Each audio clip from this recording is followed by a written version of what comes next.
Hello friend, स्वागत है आपका आपके अपने YouTube channel ESM Sachin Bansal में। दोस्तों, IUPS क्लर्क्स प्रीलिम का रिजल्ट आ चुका है और मुझे बहुत ही अच्छा लगा ये जानकर कि जो मैंने एक वीडियो बनाई थी, how to clear banking prelims exam in first attempt, तो उसे काफ़ी लोगों ने देखा और बहुत से लोगों को इसका फ़ायदा मिला। और उन्हीं सभी एस्पिरेंट्स के मेरे पास मैसेज आ रहे हैं कि सर, मैं जैसे आपने प्रीलिम्स की स्ट्रेटजी बताई थी, ऐसे ही कुछ मेंस की भी मुख्य बातें बताइए। तो इस वीडियो में मैं आप सभी के साथ मेंस 2023 के लिए कुछ महत्वपूर्ण जानकारी शेयर करूंगा। मैं आपको विश्वास दिला सकता हूं कि अगर आप ये जो मैं बताने वाला हूं इस वीडियो में, इसे अगर फॉलो करेंगे, फॉलो करना आपकी चॉइस है, ठीक है, लेकिन अगर आप फॉलो करेंगे तो जैसे आपको प्रीलिम्स में फ़ायदा मिला है, मेंस में आपको इसका फ़ायदा ज़रूर मिलेगा। तो वीडियो को अंत तक ज़रूर देखिएगा। तो आइए देखते हैं। तो दोस्तों, इसमें जैसे कि 4 सेक्शन होते हैं: क्वांट, रीजनिंग, इंग्लिश, जीके। तो पहले हम क्वांट की बात करता हूँ। क्वांट में अब इसमें आपको जो पेपर आता है, इसमें आपको टॉपिक सेलेक्ट करने हैं कि पहले मुझे क्या स्टार्ट करना है, जैसे मैंने आपको प्रीलिम्स में बताया था। तो ऐसे ही इसमें सबसे पहले पेपर मिलते ही शुरू से आखिरी तक आप आराम से जहाँ भी सिंप्लीफिकेशन मिले, सिंप्लीफिकेशन या अप्रोक्सीमेशन के सवाल आते हैं, ठीक है, सबसे पहले उसे कर दीजिए। फिर QE के भी सवाल रहते हैं इसमें, QE बेस्ड सवाल, ठीक है, उसे करिए। फिर उसके बाद सीरीज़ भी आती है, रो नंबर सीरीज़ या कैसे, ठीक है, मिसिंग नंबर।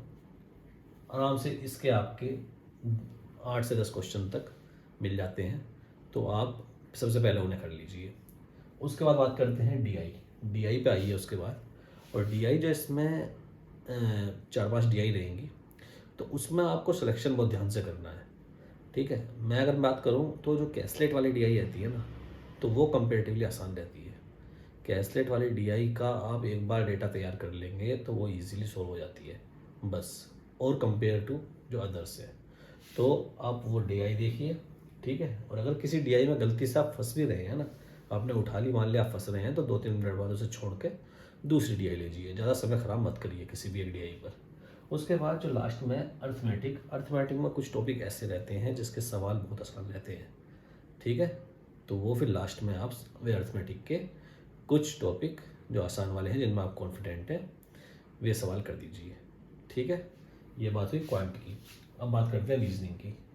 रीजनिंग में सबसे पहले आप इसमें मशीन इनपुट आउटपुट, बहुत ही आसान टॉपिक है, शॉर्टकट ट्रिक भी है इसकी, ठीक है, वो आप देख सकते हैं यूट्यूब पर। सबसे पहले इसे कीजिए। फिर कोडेड इनइक्वालिटीज़, ये ब्लड रिलेशन में भी आ सकती है, या चाइनीज़ कोडिंग जो है उसके ऊपर भी आ सकती है ये, तो इसकी भी आप प्रैक्टिस कीजिए, ये भी आसान टॉपिक है। फिर डायरेक्शन वाले भी आ जाते हैं सवाल, और स्लोगिज्म आती है। स्लोग में रिवर्स स्लोग भी आता है मेंस में, ध्यान रखिएगा, ठीक है, रिवर्स स्लोग आता है, उसे भी थोड़ा देख लीजिएगा। तो ये जो सवाल हैं, ये आराम से आपके 15 से 16 नंबर आपके आराम से इसमें कवर हो जाएंगे, ठीक है। उसके बाद पज़ल पे आइएगा। और पज़ल में देखिए आप कि पज़ल में कौन सी पज़ल, जैसे DI का है ऐसे ही पज़ल का, कि देखिए आप कि कौन सी पज़ल आप बना सकते हैं, तो उसे ही आप उठाइए। और फिर गलती से अगर मान लिया, मैं फिर वही बोलूँगा, आपने मान लिया कोई पज़ल लग रही थी आसान, आपने उठा ली, लेकिन फिर आप फंस गए उसमें, तो 2-3 मिनट के बाद उसे छोड़ दीजिएगा। ज़्यादा समय मत ख़राब करिए, दूसरी पज़ल लीजिए, हो सकता है दूसरी आसान हो।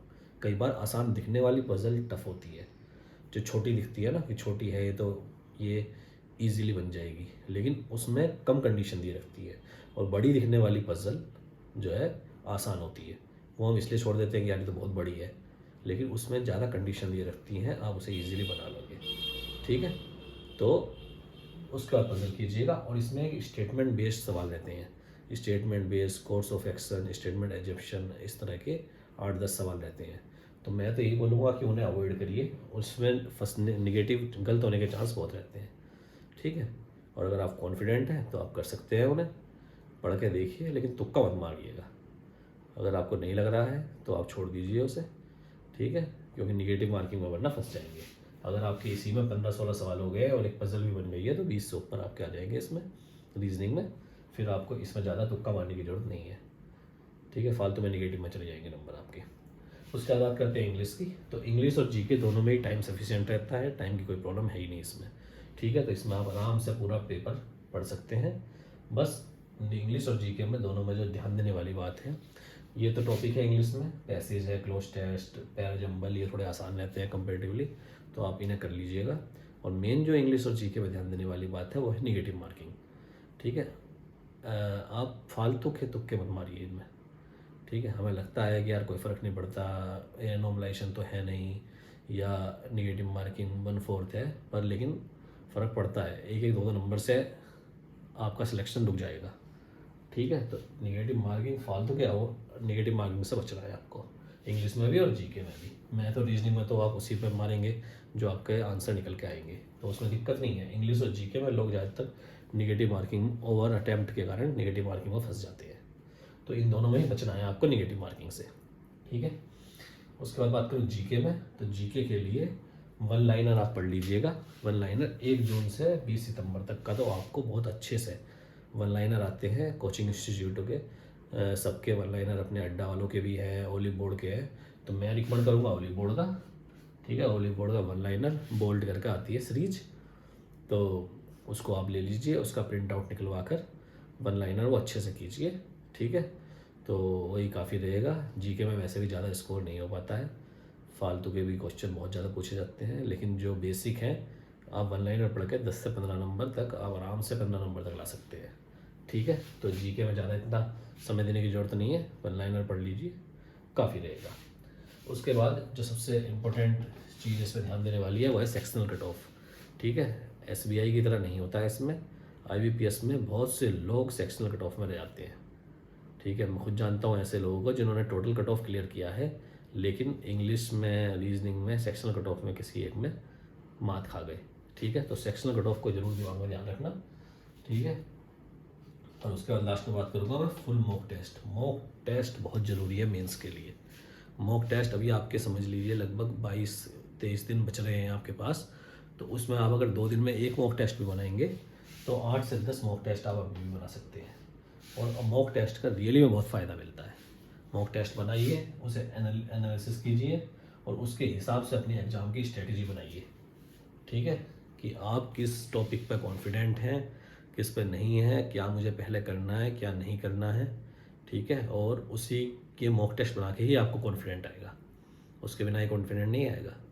तो मॉक टेस्ट को लाइटली मत लीजिए कि मुझे तो सब आता है, मुझे मॉक टेस्ट की ज़रूरत नहीं है। नहीं, मॉक टेस्ट की ज़रूरत हर किसी को पड़ती है, बहुत फ़ायदा मिलता है मॉक टेस्ट का। ठीक है, तो 8 से 10 मॉक टेस्ट का टारगेट रखिए आप, एग्ज़ाम से पहले आपको बना नहीं है फुल मॉक टेस्ट, और उनका एनालिसिस करना है। ठीक है, कि कहाँ आप कमी रह रही है, कहाँ गलती कर रहे हो, और नेगेटिव मार्किंग मॉक टेस्ट में भी अवॉइड करनी है आपको। ठीक है, तो यही सब महत्वपूर्ण जानकारी थी, और मेन चीज़ है इसमें स्पीड और एक्यूरेसी, यही मैटर करती है। ठीक है, कि आप कितना एक्यूरेट कर रहे हैं, और स्पीड, इसी चीज़ का खेल है ये जो मेंस का एग्ज़ाम है, बैंकिंग का ही एग्ज़ाम पूरा कोई भी हो, स्पीड एक्यूरेसी। तो दोस्तों यही सब मेन पॉइंट्स थे मेंस के लिए। ठीक है, तो अच्छे से तैयारी कीजिए, आपका ज़रूर क्लियर होगा, विश्वास रखिए। जैसे आपने प्रीलिम्स में मेरी स्ट्रेटजी में विश्वास रखते हुए आपने अटैम्प्ट किए और आपका क्लियर हुआ, ऐसे ही आप विश्वास रखिए, आपका ज़रूर क्लियर होगा। ठीक है, और जिन दोस्तों का क्लियर नहीं हो पाया है, या जिन्होंने मेरी प्रीलिम्स वाली अभी तक वीडियो नहीं देखी है, तो उसका भी मैं लिंक शेयर कर दूंगा आपके साथ। आप मेरे चैनल पे जाकर how to clear banking prelims वो देख सकते हैं, या जो अपनी तैयारी स्टार्ट कर रहे हैं, समझ में नहीं आ रहा है कहाँ से स्टार्ट करें, तो वो उस वीडियो को देख सकते हैं, आपको फ़ायदा ज़रूर मिलेगा। तो all the best for mains exam, अच्छे से पढ़ाई कीजिए, और वीडियो पसंद आई है तो वीडियो को लाइक और चैनल को सब्सक्राइब करना मत भूलिएगा। अपने दोस्तों के साथ वीडियो शेयर करना मत भूलिएगा। धन्यवाद, जय हिंद।